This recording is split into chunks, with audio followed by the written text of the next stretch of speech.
And ahead of this storm, Governor Tim Walz activated the Minnesota National Guard so that they would be ready to go the moment the snow started to fall. And joining us now is Lieutenant Colonel Kristen Agee, Director of Operations with the Minnesota National Guard. Thanks for joining us this morning. Thanks for having me on, Rita. So tell us a little bit about what you guys have been doing thus far. The snow seemed to get much worse in the overnight hours. What have you guys been doing?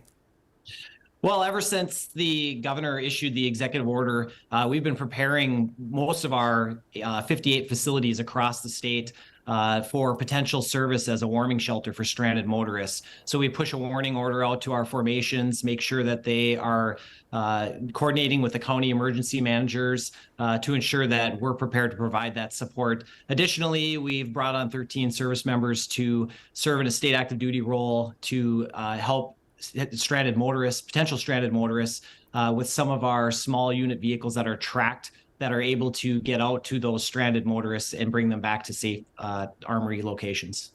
Have you had to do much of that yet? Have you found lots of people that have been stranded? At this moment, we have not actually received any kind of requests from either the State Patrol or the county sheriffs or Homeland Security Emergency Management, which is a good thing. That means that people are probably staying off the roads and doing what they're supposed to be doing. So it's a good thing for us not to be used. But in the event that there is a stranded motorist or somebody needs us to come out and provide some rescue support, we're prepared to do that. Lieutenant Colonel, the National Guard is called in for lots of different reasons. Thank goodness we have you, right? But I mean, like, this is very different than some of the other things that you do. What kind of training do you guys need for this type of rescue operations, or when you're called out for something like snow, as opposed to any of the other issues that we have you on standby for?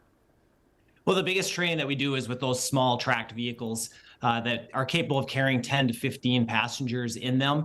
So what we do is we have our soldiers train on those vehicles. They actually go out and run some of the routes in the 17 different geographical locations that we have in place throughout the state to ensure they're familiar with the areas.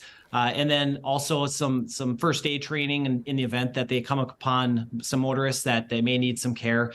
So we make sure that they're trained and ready to go. Otherwise, for most of the armory support, that's a lot of our full-time staff personnel that work day in and day out at those armories. They provide that support by opening those, providing cots for the stranded motorists, and then coordinate with the emergency managers.